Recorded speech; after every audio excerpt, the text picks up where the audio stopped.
All right, everybody, welcome back to the stream.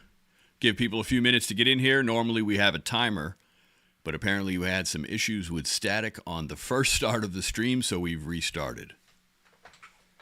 I get my headset and check this out. Testing, testing, testing.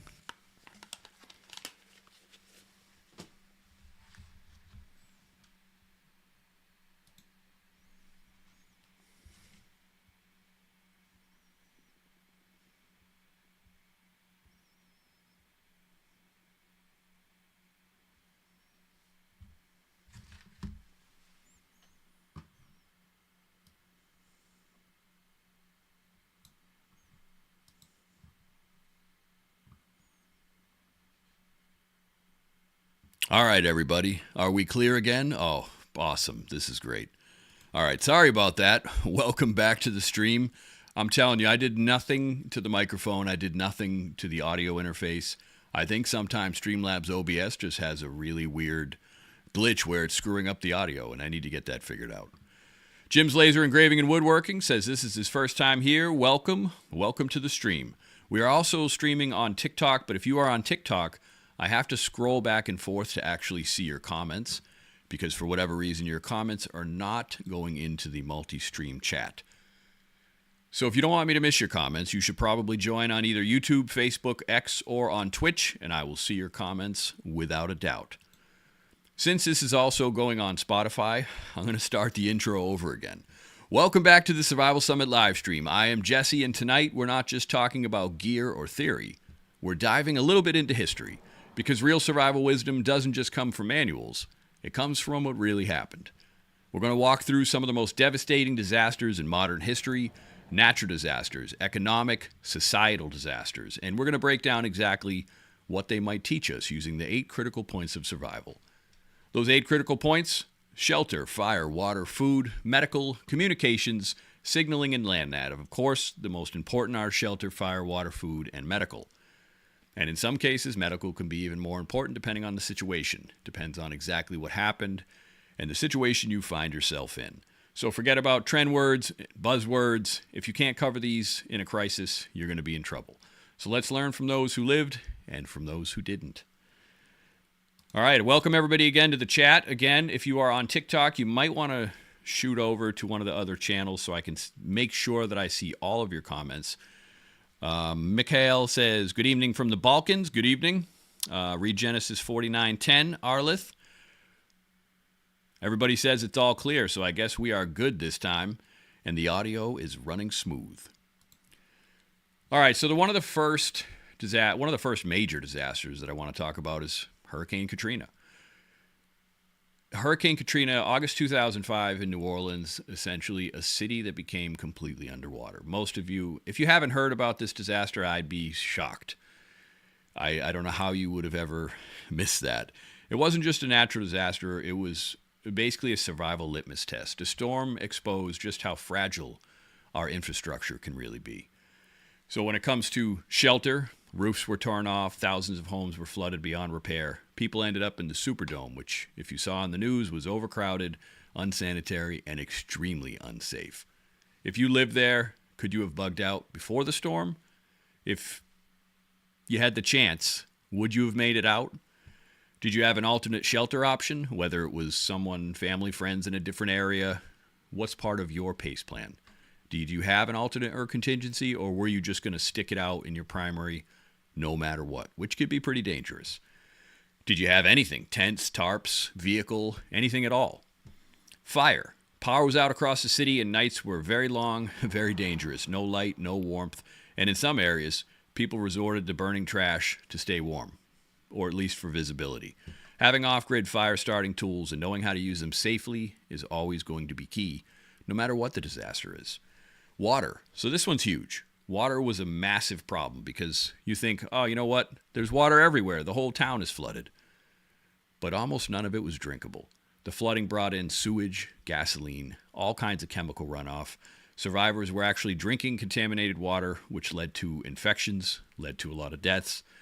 Filtration wasn't just a luxury, it was life or death. But you have to remember, there's plenty of filters that would not have worked in a lot of the water in that type of a disaster. especially ones that have a lot of chemicals and raw sewage, gasoline. There's certain things that even some of the best filters are not going to filter out. So some of those, you may have to go to other alternate methods like a solar still, things like that, just to get away from not knowing if your filter is rated for specific chemicals, especially if you're in a crazy disaster. This is why pace planning is so important. Because if you had to move to an alternate or contingency location, at least you could have freshwater supplies and caches or in those locations. And if you didn't have a location that was outside of the city, that's, I would consider, a major hole in the game. And, Jim's Laser Engraving and Woodwork says a lot of people were never even found. Something else that happened to a lot of people, which was really unfortunate, is when the flooding started getting higher, a lot of people went into their attics. And that's a major problem because a lot of people, when the water got too high, maybe they didn't think it was going to go that high. Then they got trapped in their attics and they couldn't swim out. I can't even imagine what that would look like if that happened. It's completely crazy. So when it comes to food, the store shelves, they were empty in hours. Supply trucks couldn't get in. People turned to looting, some for survival and some not. They were just looting to loot because they were taking advantage of a disaster in the completely the wrong way. So what do you have? Do you have a 2-week food supply at a minimum? How about food that doesn't need power to cook? There's a lot of things that you need to think about when you're putting together your PACE plan. And medical, hospitals had lost backup generators, critical patients died, diabetics ran out of insulin, cuts and infections can become deadly in these cases. Do you have a first aid kit? Beyond Band-Aids? Do you have antibiotics? Do you have trauma supplies? Communication, cell towers were down, emergency services were completely overwhelmed. Families lost contact. So could you get a weather update, even at the very least, or an emergency broadcast without your phone? What is your backup plan, your PACE plan for communications? These are all things we talk about in all the live streams, but they're critically important for almost all disasters. Again, we're not planning for a total grid down scenario. We're not planning for an alien invasion. We're not planning for nuclear war. We're planning for general preparedness and covering those pillars: shelter, fire, water, food, land nav, signaling, medical. Not exactly in that order. Medical's higher than signaling, land nav, of course. But these are the things we need to think about just for general everyday preparedness. All right, I'm going to jump on TikTok real quick just to see if there's any comments. Mike Cawthorn. Mike, I've seen you on here before. He says, hello from East Tennessee. Welcome, Mike. Appreciate you being here. David Warner says, I was sent to Mississippi immediately after Katrina by the Red Cross. I returned later as a contractor. Yeah, a lot of people went down there, and that was... Hurricane Katrina, I think, was a real eye-opener when it comes to the government's not going to be able to save you, at least not when you think they are. Foster Kennel said, and the police and system took advantage of people and disarmed them. Yeah, that's unfortunate. I did hear a lot of stories where that was happening. People were being disarmed, which... it's terrible, especially in an area where there's a lot of looting and a lot of crazy things happening. You need to be able to protect yourself, protect your family. That's the reason we have the Second Amendment in the first place. So I can imagine it was a failure on a lot of different areas. Jim's Laser Engraving and Woodwork is from Tulsa, Oklahoma. Welcome. Heather Lee, good evening, Heather. Nice to see you. All right, so the next disaster, and this one was pretty crazy. And it was like the trifecta of disaster. And we're talking about Fukushima. Fukushima, earthquake, turned tsunami, turned nuclear disaster. March 11th, 2011, Japan. A 9.1 magnitude earthquake hits offshore. Then comes the tsunami with a 100-plus foot wall of water crashing into the coast. At least 500,000 people displaced, but that was just the beginning. It wasn't over yet. The Fukushima nuclear plant suffered multiple meltdowns, radiation leaks. There were entire towns that were abandoned, no-go zones that still exist today. So we're going to dissect through some of the framework that we just went through. Shelter. Tens of thousands were forced into emergency shelters, school gyms, tents, even cars. The government handed out cardboard partitions for privacy. Now, could you endure 2 weeks at a shelter like that? Better yet, could you avoid it? by having an alternate bug out location or either a shelter or a cabin or a tent or even an off-grid RV somewhere. Something somewhere to get you out off the X, as they say, and to a safer, better area. When it comes to fire, after the quake, gas lines were severed. There was no heat. There was just fires happening everywhere. Most survivors had no way to boil water, to cook food, or even to stay warm. And I believe it was still winter at that time. Fire making isn't just for wilderness. It can be for urban disasters. It's a lifeline. Fire is essentially, especially if you have to build a primitive shelter, you need to have fire to keep yourself warm, especially when the weather is bad. So water. The tsunami contaminated freshwater sources with seaweed, oil, debris, all kinds of stuff. Many areas were cut off from water delivery. Clean water really became one of the first and worst shortages in that area. A simple gravity-fed filter or purification tablets could have changed a lot of things for families that were stuck without resources. And that happens in most disasters. People are going to need shelter, depending on what it is, the quickest. They're going to need water, which is super, super important. You're not going to live very long without water. And you need food. And you're going to need medical supplies, not just Band-Aids. You're going to need actual medical supplies to be able to protect yourself. John Benny Villa, I don't even want to try to say your name. I'm going to do it wrong. Hurricane Maria 2017 in Puerto Rico was something. Yeah, what happened in North Carolina, the fires in L.A., there's a lot of stuff that was even more recent. You could go back in history for a pretty extended period of time, and you are going to find some crazy disasters. But you're still going to see people to this day that say, oh, you're a prepper? You're wasting your money. You're wasting your time. Because they have that mentality that nothing bad is ever going to happen to me. Nothing bad is ever going to happen, in my area. And that is the worst, most dangerous mentality that you could possibly have. Jim's Laser Engraving and Woodwork says, I keep Vaseline and cotton balls for fire starting. So I actually know a lot of people who do still keep that. I don't do that just because the Vaseline, it gets a little messy keeping it in Ziploc bags. It's greasy.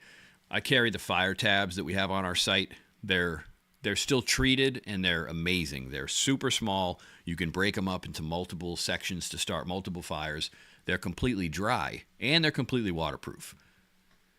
Of course, Vaseline and cotton balls, well, they're a lot cheaper, but the fire tabs are pretty cheap, and they're much easier to carry, in my opinion. I still know a lot of guys that do carry cotton balls and Vaseline. I mean, they're great. But I just think nowadays there's a little bit better, there's some better alternatives to that, at least as far as not having something that messy. I'm just going to call you John. John Benny. In Maria, I was without electricity about 2.5 months. Wow. That's quite a long time. During the ice storm, and I mentioned it in the last stream, and I thought it was 20 years ago, but I think it was in 1998, so it was about 20, if I'm doing my math right, 27 years ago. And we lost power for only a week, and that was hard enough. I can't imagine losing power for 2.5 months. So that's why a lot of things that if you have solar power, if you have solar generators, if you have anything backup, of course you can have regular generators, but you need to store a lot of fuel to make that work, because those regular generators are not going to last that long if you don't have a pretty good stock of fuel. Jim's Laser says, where I live, we're known as Tornado Alley. So Tornado Alley, that's a scary one to me, because tornadoes come so fast, so quickly. I can't imagine just hearing that sound, if you know what a tornado sounds like, and then having to wonder, am I even going to make it in the bunker in time? What if you have a lot of animals? You're not going to be able to corral all your animals quickly enough. Tornadoes, really, those might be one of the scarier natural disasters that I would not want to have to deal with. It just seems like an absolute nightmare. And they happen so often. It's so crazy. So food. Supply chains in Japan they're actually incredibly efficient and also incredibly fragile. Within 48 hours, shelves were essentially bare. Rationing started. Relief took days to arrive. And for those in the radiation zones, even food grown nearby became unsafe. Would you have had enough to feed your family without depending on government handouts? You do not want to have to wait for the government to come save you, because in a lot of cases, that's not going to happen. And you may not make it by the time they get there to save you, depending on what happens. So medical. Injuries from the quake and tsunami overwhelmed local hospitals, as you can imagine. Many clinics were simply gone. Then came the radiation exposure. Most people didn't have iodine tablets, potassium iodide tablets, or even know what to do in a nuclear event. If you live near a nuclear power plant in the United States, I believe it's everywhere, within a certain mile radius of the nuclear power plant, you can get potassium iodide pills for free. You don't even have to buy them. But you can buy them. They're widely available. Just be careful where you get them. You know, I made a video once and people made fun of the fact that I said make sure they're FDA approved. They're pretty simple ingredients. You may not trust the FDA, but you also shouldn't trust some random Chinese company on Amazon selling you something they tell you is so-and-so. It might not be. Like supplements, you have to be really careful when you're getting supplements on Amazon and on the TikTok shop and places like that. Are they even tested? Has anyone done any testing on these to see that they are actually what they say they are? Buzzer Commander on TikTok says within 50 miles. So if you are within 50 miles of a nuclear power plant, you should be able to get potassium iodide pills for free. So keep that in mind. Check your local area, see how close you might be to a nuclear power plant, and get some potassium iodide pills. Check with your doctor, of course, because if you're a certain age, I believe if you're over 40 or maybe it's 50, you don't necessarily need them because it doesn't work quite the same. But if you're younger, you absolutely will need them to protect your thyroid. But again, check with your doctor. Don't take anyone else's advice. Not me, not anyone else on the internet when it comes to taking medications. You really need to talk to a professional when it comes to that. So communications, of course, during Fukushima, power was down, internet was cut, even government updates were unclear or at the very least delayed. People had no idea how bad the radiation really was. So do you have a hand crank radio, solar-powered emergency radio?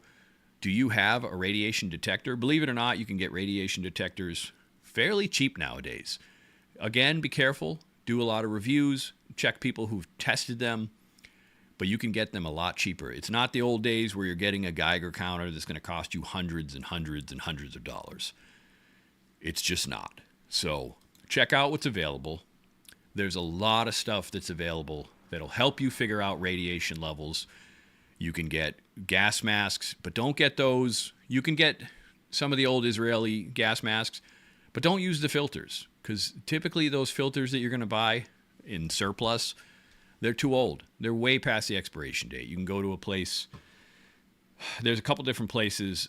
Mira Safety is one of them where they have the 40 millimeter. Those canisters that they have will work on the old school masks. As long as you've been fit tested, you make sure they fit you properly. You really should at least check with an industrial hygienist.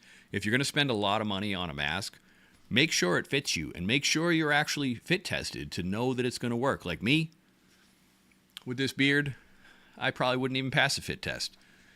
So that's a hole in my game, but you know what? I'm not getting rid of the beard. So if something crazy happens and a gas mask doesn't save me, I guess I'm going to die just trying to save the beard. You can also, this might sound stupid, but you can put a ton of Vaseline on in your beard and you can get a tighter fit with a gas mask. Doesn't mean it's going to be 100%, but I haven't tried it, but some people have and some people swear by it. I guess it really depends on the shape of your face, how thick your beard is, and a lot of other details. So land navigation. Entire cities were underwater or blocked by debris. GPS was jammed or unreliable at best. The only way out for many was on foot, if they even knew where to go. Could you escape an urban zone if the roads were gone?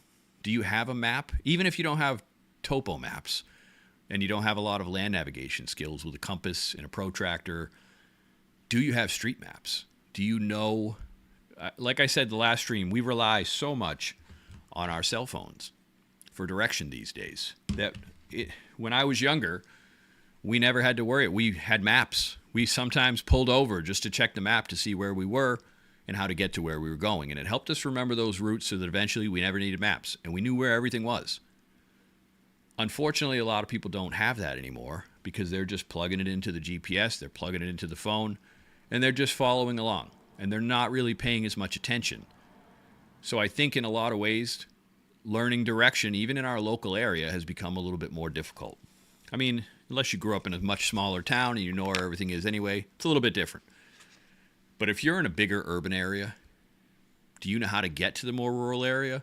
Do you know the routes to get where you need to go? Do you know how to bypass certain places that you think might have roads that are down? These are things that you need to think about. Signaling.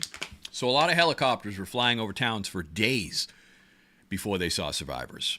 There were no flares, no signal mirrors, no flags, just people pretty much waving from rooftops. Would you know how to get spotted from the air? Do you have a signal kit? You know, on our website, thesurvivalsummit.com, we have signal kits that include, smoke signals, reflectives. There's a lot of stuff in our signal kits. And you can get, smoke grenades. I can't remember the name of the company. There's a company that sells some multicolored smoke grenades, and they're actually pretty amazing. And they're not that expensive either. So these are things that you need to think about. That's why some might say, shelter, fire, water, food, medical. Maybe I'm not going to travel. I don't care about land nav.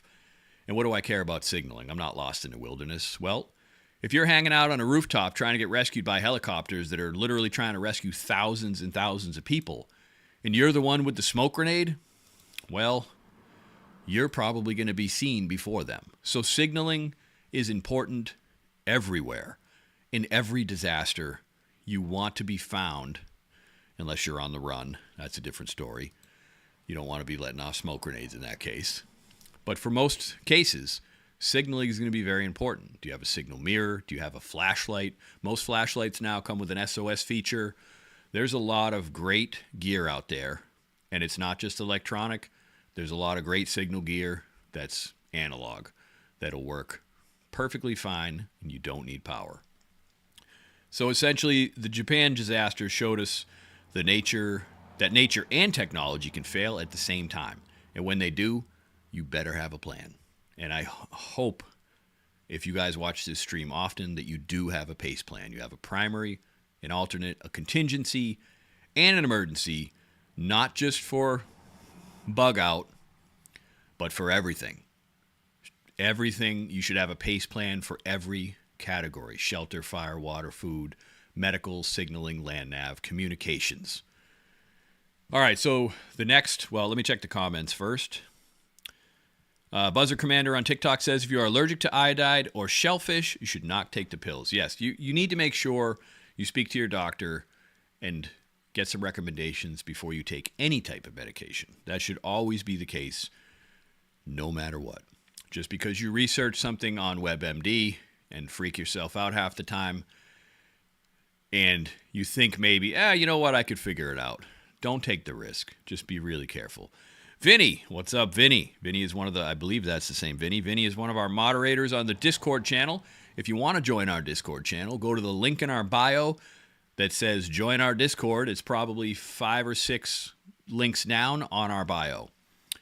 Vinny says, Michigan is within 10 miles from the power plant. You can get KI for free. KI are the potassium iodide pills that he's talking about. Commander Bell, how can I call for help with basic flashlight?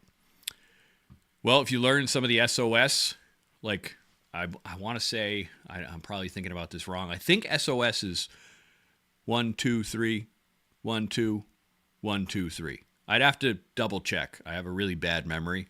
But just look up what those are. And even if you have to just put it on strobe mode or just keep flashing it in the air or aim it at, aircraft that might be coming over in a rescue situation, it's going to help you be noticed, especially if you're the only one with a flashlight.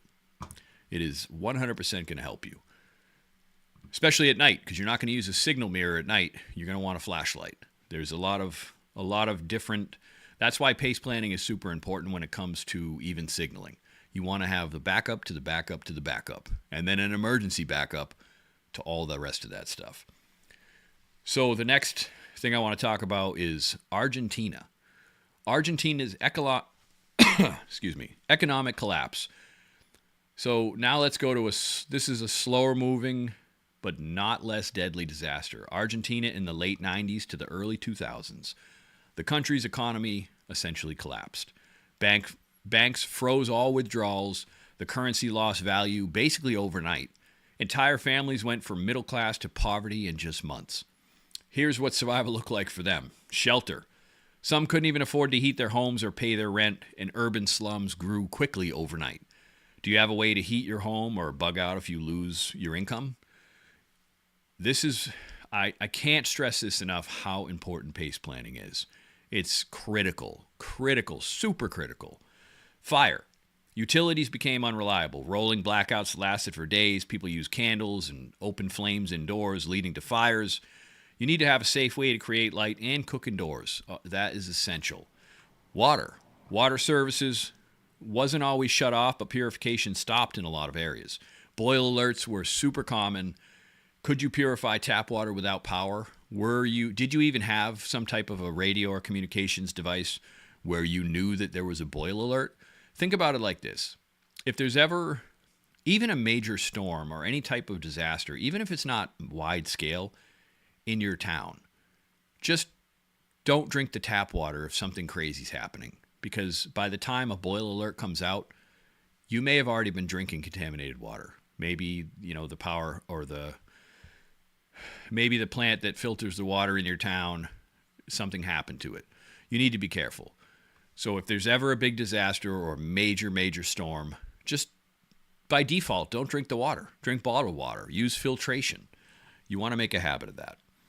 Food. So grocery stores became unaffordable. People basically were bartering. They became bartering communities. Meat and produce were luxuries. What's in your pantry? Can you grow your own food? Do you have barter items? Maybe you don't smoke cigarettes. Maybe you don't do a lot of different things, but if it came down to bartering, cigarettes would be a pretty big barter item. Cigarettes, ammo. Of course, you're going to want to hoard your own ammo. That's going to be a tough one to want to give up. But you need to have items that you can barter, because even gold and silver, you can't eat that. So if society was under insane stress and people weren't sure what was happening, and even if it was some sort of a collapse, you're not going to be using gold and silver in most cases. Maybe in the beginning when people aren't sure what's happening. But when people realize that that's not going to be worth anything, people are going to be they're going to be killing for water and food and safe shelter. These are things that are going to become much more important than anything else. Commander Bell says, I don't drink tap water, period. Either do I, actually. I drink bottled water only, and if I can't get to it, I keep a Grail water filter in my vehicle all the time, and I also have single-wall stainless steel bottles if I have to boil water, if I'm out somewhere. And now that the winter is essentially over, I keep a 6-gallon jerry can of water in my truck at all times. And I also keep a filter in there because I'm not really worried about the water going bad. I'm not going to change it out every month just because I'm paranoid. I'm going to use my filter, and then I can keep it in there most of the summer, and I don't have to worry about changing out the water. That's just me. You can change it out anytime you want. It's probably going to be easier for you. So medical. During all the stuff that was going on there, hospitals ran out of supplies, doctors were completely overwhelmed, and people had to trade for medication or go without it. Again, stockpiling basic meds is not paranoia, it's preparation. And it's way behind me, and I'm too lazy to get up and grab it. But Jace Medical, we do make a commission only if you use our link, and I'm pretty sure we have a link in the bio. But even if we don't, still go to Jace. I think they're a great company. Duration Health is another good company where you can get not just emergency antibiotics, but you can also get chronic condition prescriptions, especially if you have to get on the phone with a doctor, you have to talk to their actual physicians. And if you're going to be off grid for a certain amount of time, it's really going to help you to have as big of a stockpile as you can for medications that you are going to need to survive. So when it came to communications in that country, the news was centered. The panic was basically they were trying to control panic. Social media didn't exist. People relied on word of mouth and rumors. Without verifying info, people made a lot of bad decisions. Land navigation. Crime rose fast. Carjackings and muggings were common, everyday place occurrences there. Could you get home safely through side roads or on foot? Would you even know where not to go? It's not just important to have maps. It's important to understand the area that you're going to be in. If you have an alternate location that you're going to or a contingency, you need to know what kind of area that is. Do you have to go through a super dangerous neighborhood to get to that where you're going? Or if a certain road gets cut off, what's your backup plan to get to that point B? from your primary location. Signaling. It wasn't a rescue situation, but community networks mattered. They made a big difference. If your neighborhood had a signal or a code system for emergencies, it made a huge difference. Think whistles, lights, radios, communication devices, whether if you have a group, especially in your own neighborhood, where, okay, most people don't have landlines anymore. If your cell phones go down, do people in your neighborhood have walkie-talkies? Do they have GMRS? Do they have ham radios? Do any of them have satellite phones? There's a lot of things that you need to think about, and it's the same with signaling and communications. You need to have an adequate pace plan. So this is just kind of a reminder that collapses don't need a bomb or a storm, just a broken system. So one of the last parts that I want to talk about, I'm not going to call it a disaster, but I think the way it was handled was a disaster. And hopefully this last segment is not going to get me banned from TikTok on this simulcast, which is always possible, but hey, whatever. So we're going to talk about the COVID-19 lockdowns next. Although I think social media has been a little better about freaking out. The social media platforms aren't really censoring a lot of things now. So we all live this one, so I'm going to keep it tight. Think back to March 2020. Shelter. Again, we're going through shelter, fire, water, food, medical, comms, land nav, signaling. Were you told to stay home? Could you? Comfortably? Safely? Or were you itching to hit the store every day? I'm not going to lie. Me personally, I worked from home for pretty much all of the COVID years. I didn't really go that many places anyway, and when I did, I got kicked out of a lot of places because I never wore a mask. I never really worried about it. Some places didn't really require it, but I was in Massachusetts at the time, and that was crazy town. The whole area of the Northeast pretty much lost their mind when it came to the lockdowns. So it was and it wasn't just the government telling you what to do. It was other people trying to shame you for not doing what they were doing, which was essentially being sheep and just following whatever orders they were barked at. And as I think we all know now, most of it was nonsense. Most of the recommendations were wrong or they were bad. I don't even think that's debatable anymore. Fire. So the power stayed on mostly for most people. I think almost all people, but many learned the value of alternate cooking. But what if the grid had failed? Would you have had options? What are your options for cooking? I mean, if you're not going to cook in your backyard with a campfire, do you have any other means and methods? Do you have a barbecue grill, whether it's propane or pellets? What are your alternative methods? And especially if it were some type of a grid down. In the winter, you need to think about, do you have enough supplies? Do you have sleeping bags? Do you have wool blankets? Do you have an ability to put, 6 mil poly on your windows to try to keep the wind out better than you normally would if you don't have heat? Now, what about water? For many, clean water stayed running, but what if it hadn't? Do you have water stockpiled? There was some times when the lockdowns first started that people were hoarding toilet paper like crazy. It's like toilet paper was completely. Buzzer Commander says, have a code word, something easy to remember that won't draw attention. I'm actually past the point of caring if I draw attention to TikTok. I just don't care anymore. I'm not going to. I'll probably still use pew pew. That's one of the bigger buzzwords that I think. But if TikTok has a problem with anything I want to talk about when it comes to COVID or things like that, I just don't care. I'm not going to play TikTok's game anymore. If they don't want me to talk about stuff, they can stop me from live streaming on their platform, and that's perfectly fine. Because everybody else on Facebook and X and Twitch, and eventually when I get Rumble right and YouTube, I don't typically have any problems. So I'm not going to worry about it. I'm not going to play TikTok's game anymore. They can do whatever they'd like, and I'm going to do whatever I'd like, because I want to make sure that people are getting good information. And if sometimes that information might offend other people or it might offend a platform, well, too bad. Don't know what to tell you. All right, where was I? I just lost my train of thought because I went down the rabbit hole for a minute there. So food, panic buying. Well, we talked about that. My notes are a little bit scattered in some of this section. It wasn't just toilet paper. People were buying, typical when there's like a snowstorm. What are people usually buying? Milk and eggs or milk and bread. That's usually what they buy is milk and bread. Not so much a bunch of water, because water is super important, but for whatever reason, it's milk and bread. I don't know why that's a thing. It's kind of crazy. But that extra box of pasta or those extra cans of vegetables or whatever you have, they didn't seem so crazy anymore. And a lot of people during the lockdown, they were running out of a lot of baby food. Was a huge problem. I don't know if you guys remember that or not, but it was a massive issue. So a lot of people that used to make fun of people like us and call us preppers realized that, hey, wait a second. This is basic preparedness.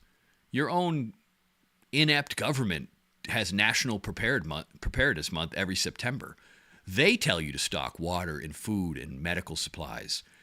And then they, on the same breath, they make you seem like a lunatic if you're preparing, mostly the media. But they're doing the same thing. It's kind of crazy. So don't ever let anyone talk you into you're just being crazy. It's nothing like that. All you have to do is look at history to know that preparedness is basic common sense.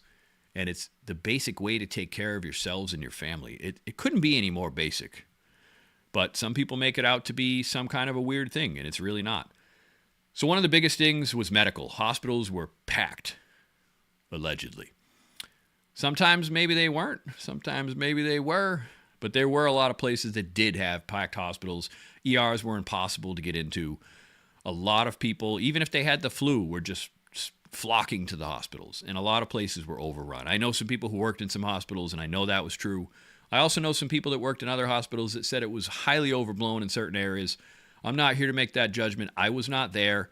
I didn't go to a lot of these places. You have to remember not all information is correct, and there's a lot of propaganda out there. So what if you had an injury or an infection?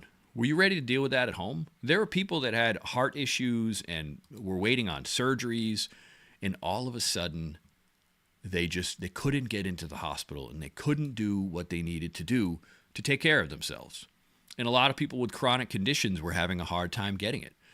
Vinny from YouTube says, I was getting baby food from Mel and Stella and Mastka. What a nightmare. Yes, the baby food was a big, big problem.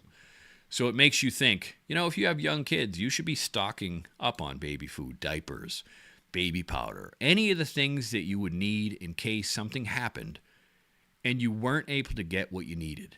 There's so many scenarios throughout history that happen all the time that point to general preparedness as being a necessity. But I think, especially here in America, we're just so used to going to the store, going to the grocery store, getting whatever we need, not having any issues. And it's just not going to happen like that.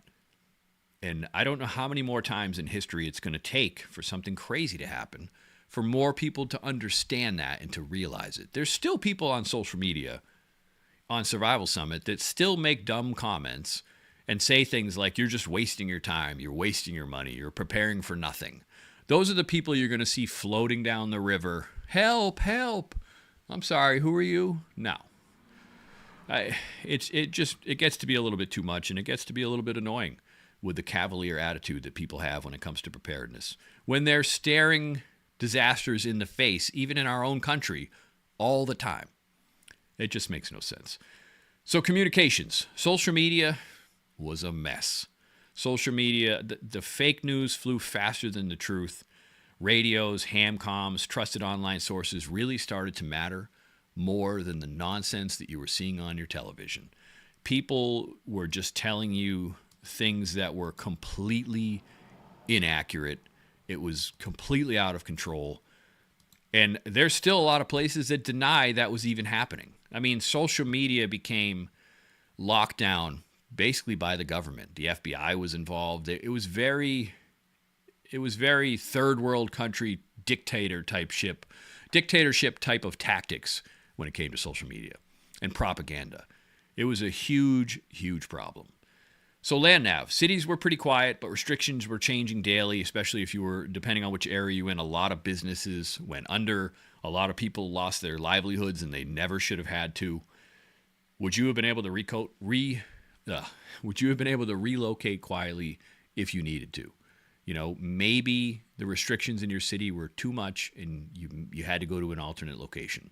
If you had that pre-planned and pre-stocked, it would have been easier. If your pace plan was already in play, not saying you're leaving your primary forever in a case like that, but you at least had some plans and some things stocked in another location that you could go to a different area. Maybe you had family in Florida or Texas where restrictions weren't as bad.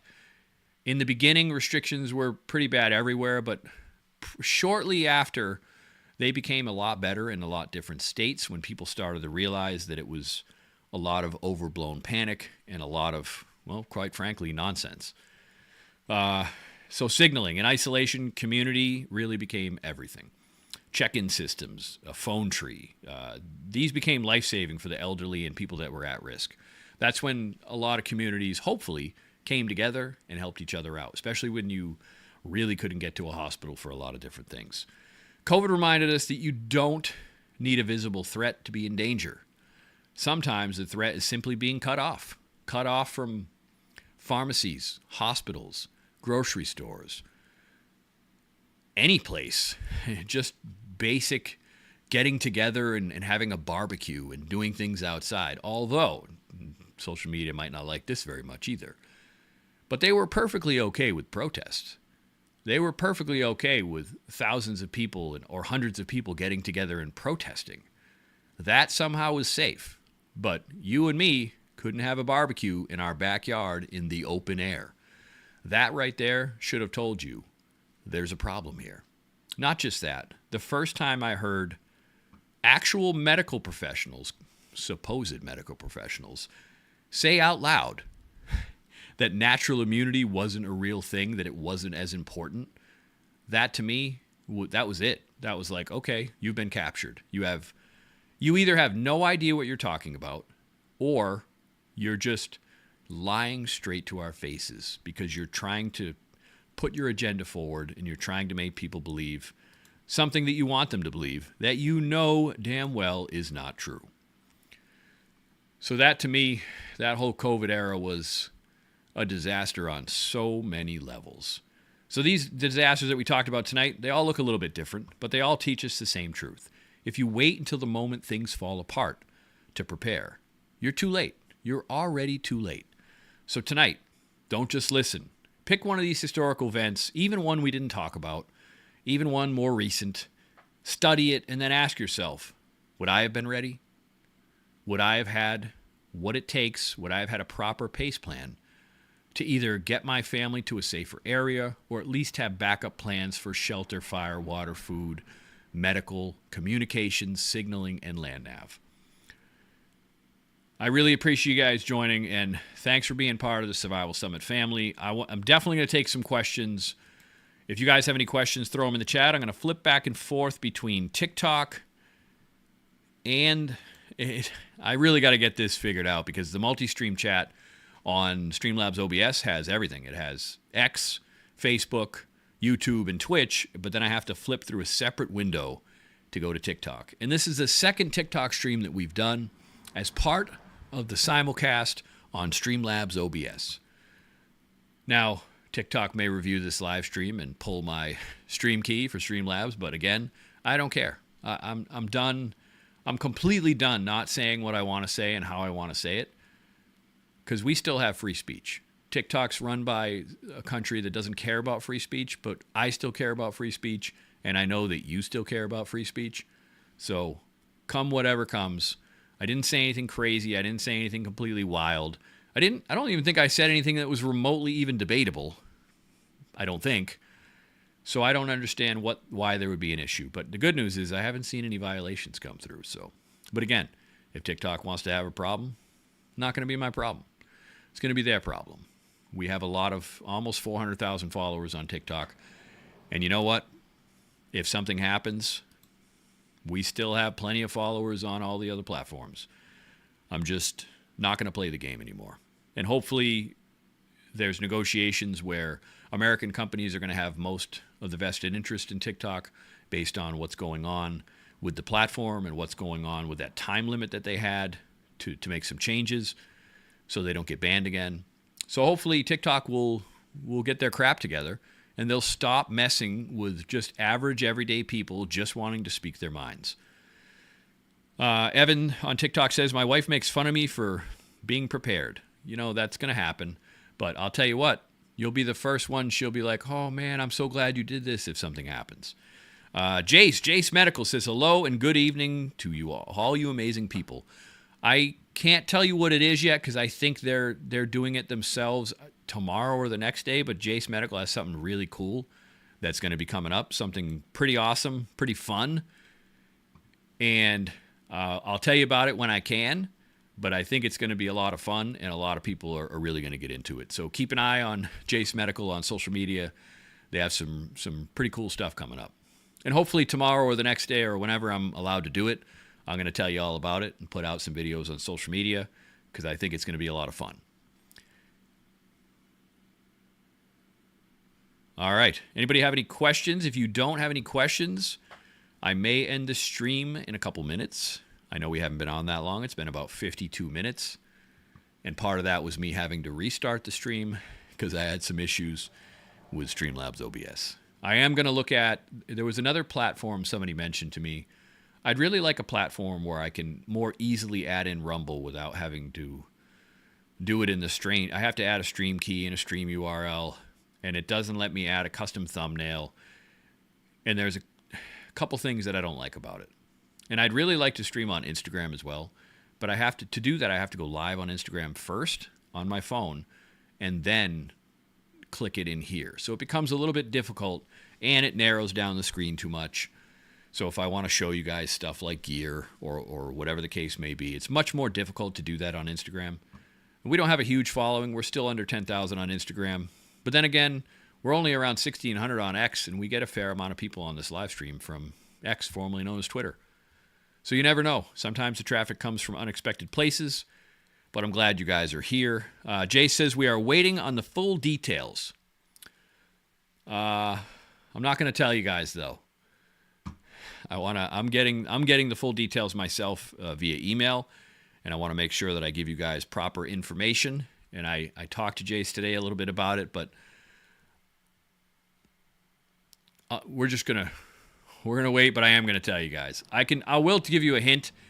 It's gonna be you're basically gonna be doing like a treasure hunt in a specific state, and I think it's gonna be awesome. So stay tuned. You're going to get more information about that very soon. I believe as early as tomorrow. It's going to be pretty cool. Ben the Bondsman says, howdy. Welcome, Ben. Welcome to the stream. For those of you on TikTok, this is the second time we've been on the simulcast together with TikTok. I've done TikTok streams before, but now we are simulcasting on TikTok, X, Facebook, YouTube, Twitch. And it was Rumble, but I screwed up the Rumble stream key to the wrong channel. I don't know how I did that still, but I definitely did that, and I am going to get that figured out. Mikhail, I think I'm probably saying your name completely wrong, says thank you and good night. Thank you very much. Thanks for coming in. I appreciate you guys. We've been sending out an email now every Tuesday and every Thursday, mostly informational stuff, kind of thought-provoking things to get you thinking about your own personal pace plan and the things that you need to be looking at when it comes to preparedness. So if you want to get on our email list, go to the link in our bio and you can click. I think it's the first link. It says join the movement, and you can join our email list. You'll get a free PDF with our entire bug out bag checklist, and you'll also get a free kind of a shorter pace planning PDF that kind of goes through the main breakdown of pace planning. And of course, if you want our pace planning book, you can get that on our website, thesurvivalsummit.com, or you can get it on the TikTok shop, or on Amazon, or I believe on Survival Gear BSO, on Waypost Outdoors, and I think that's it right now. There's probably a lot of other places you can get it that, other bookstores that do it through Amazon. But if you search Pace Planning, Your Guide to Emergency Preparedness and Bug Out Strategies, you will find it, and it is about 260 pages, packed with a ton of chapters, covers a ton of information on pace planning. All right, I will see you guys next Tuesday, which I believe is April 15th, if I'm thinking about that properly. And I hope that I can get Scooter Brown from the Scooter Brown Band, who is now a partner and co-owner of Survival Summit. He may be on either Tuesday or Thursday of next week, depending on his schedule. He has not quit the music business. He is still singing. He is still performing. So he will not be quite as available as I am, but he will be available, and I will get him on this live stream. And if you've been watching our social media, he's been putting out some videos, I think at least a video every day for the last few days. And you're going to see more of that. You're going to see a lot more information coming out. And hopefully, we're going to start doing some cool stuff that you guys are really going to enjoy. All right, until next Tuesday at 7 p.m. Eastern Standard Time.